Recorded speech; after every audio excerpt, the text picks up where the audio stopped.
Good evening, everyone, and thank you so much for being here today as we celebrate such a historical moment for our district. I am so excited and humbled to be elected as the next Congresswoman for District 20. It's so emotional because, I don't know if you guys can hear me, if I'm too close. It's an emotional ride because I remember growing up in District 20 and everyone who supported us. Is that better? Thank you. And everyone who supported us and who walked and who knocked on doors and who believed in a vision that we can have a new person with fresh ideas and someone who can actually, should we just use those? So I thank the district for believing in us throughout this journey. And this is such a historical moment for us. And I also want to say a special, special thank you to the Democratic Party who stood up and who supported me in these last months. Thank you so much. Your support was incredible, organizing and pushing us forward in this election. I want to say a special thank you to Alcee Hastings, who helped us organize. I can't thank you enough. For Mitch Caesar, who helped us, and for all of you guys, being that I'm a new politician, but I also want to send a special, special thank you to everyone in the community who came and voted. The support was so overwhelming. And no one thought that a little girl like me who was growing up in the district, who was raising a daughter by myself at a time, would ever be here. So it means so much for us to be here. The daughter of immigrants who watched my parents work night and day as taxi cab drivers and a maid, but we made it. And we are definitely an example of the American dream.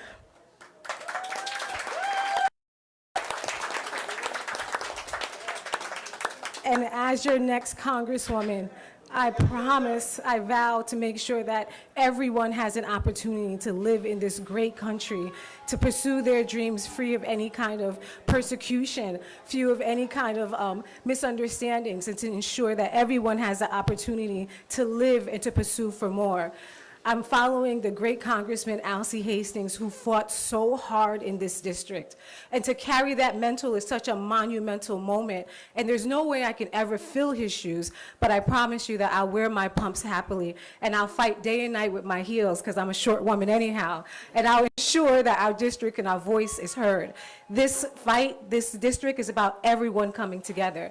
It's about everyone actually being seen and heard, and us placing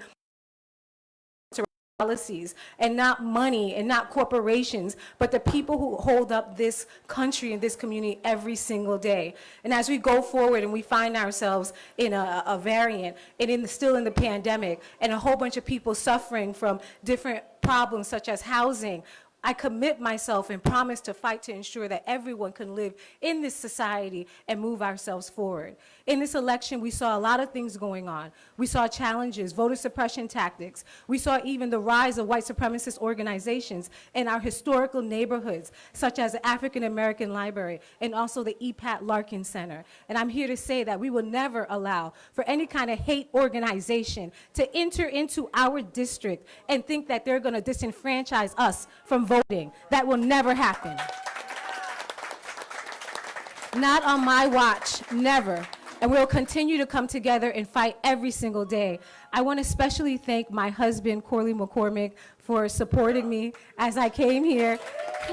And as I was writing my speech, I said to him, what should I say? And he said, you should tell them how great of a husband I am.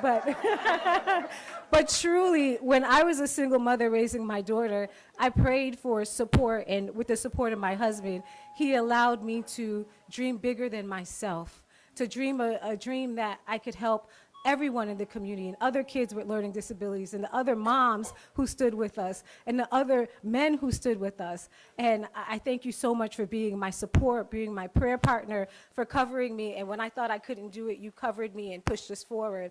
I also want to say a special thank you to my parents. My parents have been everything to us in this campaign. My mother and Gabriel Smith. when I first ran, I told people the story of what inspired me to be here outside of my daughter. It was that my dad was diagnosed with cancer. And a lot of people don't know when they see him at the polls that he's still on low-dose chemo. But he's out here fighting for our rights to vote, fighting for our democracy. And that inspires me every day that no matter what my circumstances is, even if you're sick, we still have the onus to fight. I thank my siblings, my brother and my sister, Marjorie and Edwin. When we started this campaign, it was my brother and my sister who were everything, who was putting up my signs and just everything to us.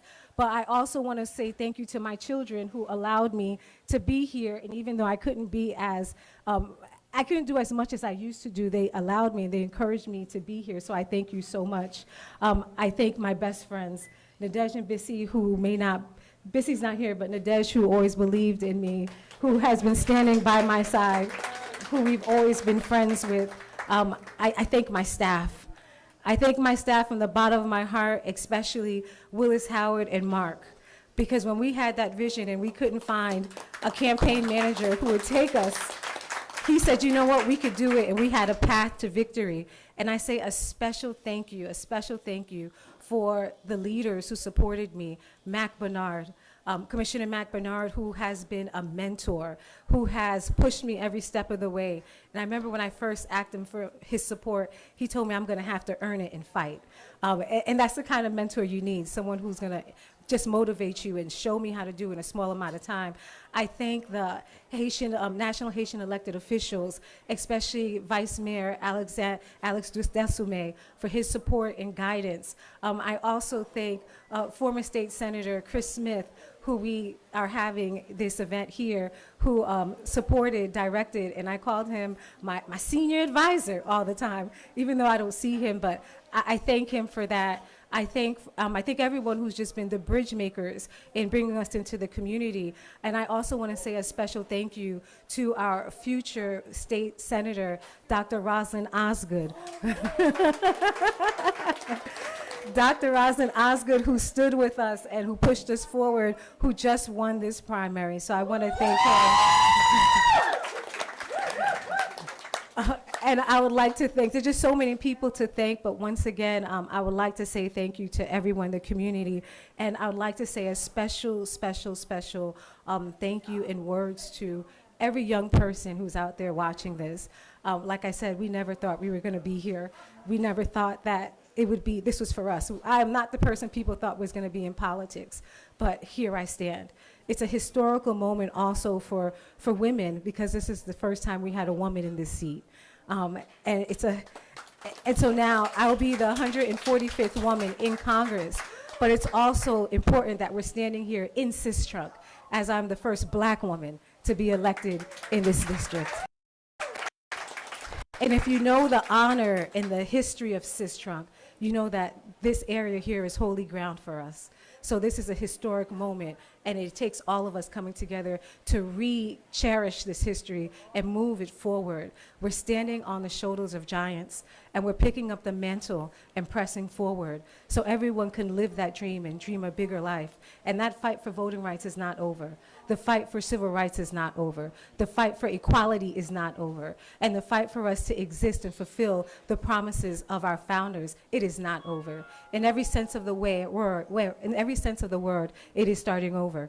We're pushing forward and fighting against a strong opponent who's out there, but we're here today to celebrate. So I thank everyone again, but I'll be remiss if I don't mention how it's a historic moment also for Caribbean people, and especially for Haitian Americans. This is a huge moment to carry, to be the only Haitian American in Congress, and also the first Democrat in Congress. But I tell you that I don't take it for granted. I understand that the voice of the people who haven't had a voice, the voice of the ones who've been suffering, the voice of everyone in this community who needed it. I stand here and I represent everyone in the district. So I thank you guys again for having me here tonight. And I thank you for the pastors who prayed for us, Lady Wright and your husband from Palm Beach. And I would be remiss if I could not talk about the powerhouse team of women who supported us, from Commissioner Katrina Long Robinson in West Palm Beach, exceptional. from also Commissioner Christina Romulus, Commissioner Christina Lambert, and one of our heads in Palm Beach. If you don't know about her, you guys need to get to know her. And it is Charisma Adams. She fought with us on the ground. She helped us move that needle, and we pushed and we pushed, and we got here. And a special thank you for Shauna. Shauna, who's our digital director, who's been helping us. And we have so many other people who aren't here to celebrate. But like I said, my entire team, I thank you. And this is a new moment for us, and we are ready.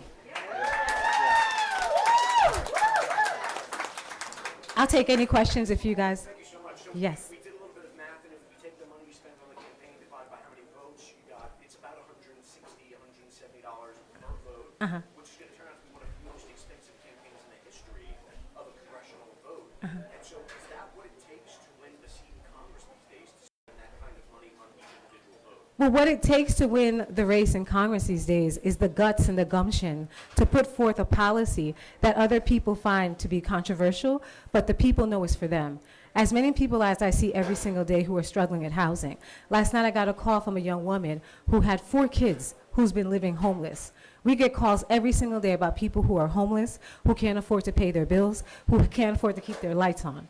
And so we understood that we needed direct payments for the people. And it's not just that I understood that, but we see it throughout the country. Throughout the country, there's been a lot of programs that have been giving out pilot programs to direct funding. So what it takes to win in any district, what it takes to win in Congress, is someone who has the gumption to fight.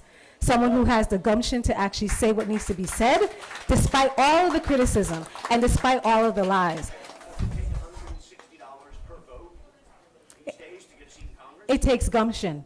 That's what it takes. It takes gumption. Because as you mentioned before there's been other publications that talked about self-funders usually lose.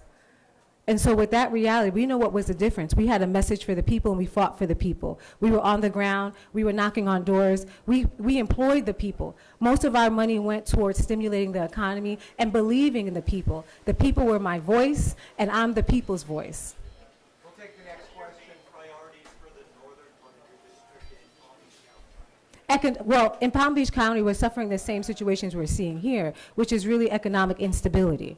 As we were knocking on doors, we saw that many people had the same concerns as COVID grew. Would they be stable? Will there be a shutdown? How are we going to be impacted on the housing front, and how are we going to be impacted when it comes to economic? And the second fold of that is actually going to be the environment. We see a lot of water issues that are going throughout. The boil notices all over. So especially when it comes to the north, those are the 2 biggest issues, especially when it comes to housing. We'll take the next question. I'll give the mic to whoever's asking the next question. Well, Haiti right now, we have to figure out how to stabilize. One of the things that we noticed about what's been going on in Haiti is that a lot of the policies did not include the Haitian diaspora. And we know that the Haitian diaspora pours millions of dollars into Haiti and in sustaining it. So the first thing we need to do is a fact-finding mission, and also include the Haitian diaspora in figuring out how we can help Haiti from a place that we're pushing Haiti more towards independence and not sustainability and not dependency. And so that's where we're bringing together, we're bringing leaders together so we can move towards that. But this issue that we see in Haiti is not singular, because we find that throughout other Caribbean communities and other Caribbean countries, there are some issues there too that we can tend to. So we're directing our attention towards Haiti, but all of our neighboring countries that need our help, all of our neighboring countries that we represent in the district. Next question. Congresswoman-elect, do you know when you're going to be sworn in? As of right now, the scheduled day is for January 13th at 9 a.m., but that's dependent on the Secretary of State sending that result. And does it surprise you at the margin of victory at all? It's about 80% last I checked. I don't think all votes were counted yet, but does that landslide surprise you at all? I know it's a mostly Democratic district, but did you expect it to perform that well? So the funny thing about that question is that I actually prayed and I told my manager that we're going to get 80%, but I thought it was going to be in the primary. And he was like, no way. So when the numbers came in, it was surprising. We weren't sure we were going to fall. But my husband said, Sheila, there goes the 80%.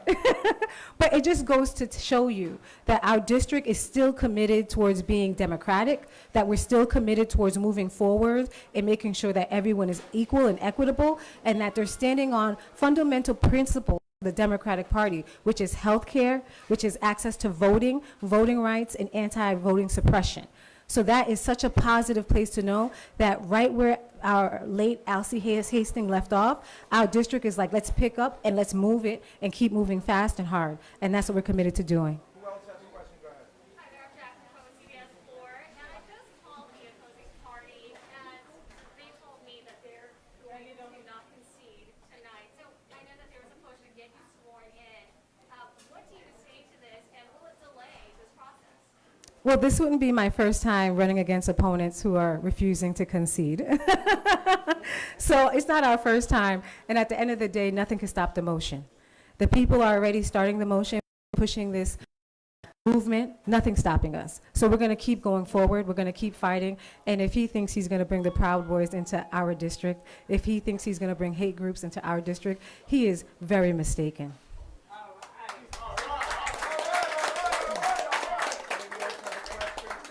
Wait, hold on. That hasn't asked a question yet. Is anybody who would like to ask a question who's not asked yet? Yes, everybody's very satisfied. Okay, This is going to be one of those situations where a tiny, tiny sliver of the electorate, of the registered voters in this district sent you to Congress, could be less than 5%. And so what do you say to the process? What does that say about the process? Such low voter turnout, which is going to send a member to the United States Congress who could be there for a very long time, just such a sliver of support from this community. And what does that say about the process? The people have spoken, and the people have spoken very loudly. When we look at the trends throughout the entire country of voting when it came to special elections, we're right on course. When we look at we've never seen an election that's been during New Year's, that started on New Year's Day when it came to early voting. Right now, we saw a lot of people starting to vote at the end, but at the end of the day, the people have chosen. And if we look at other historical elections, they follow the same pattern. What our job is to go out there and pull everybody out to vote. That's what my job is, that's what your job is, that's what all of our jobs are. And we've been fighting every single day. We put over 120 people on the ground to try and draw them out to vote in a time when it was a special election and we had COVID. And now we have a different variant. So what it says right now is that we have a lot of people who are scared, and we should not be leaving in this country scared to come out and vote. That's what it says. If you look at the mail-in ballots, we had a good number of mail-in ballots, but a lot of people were afraid to come out. What does that say for our health system? What does that say for who we are as one of the wealthiest nations in this country? It says that there's a lot of work to do, and I'm right here ready to do that work.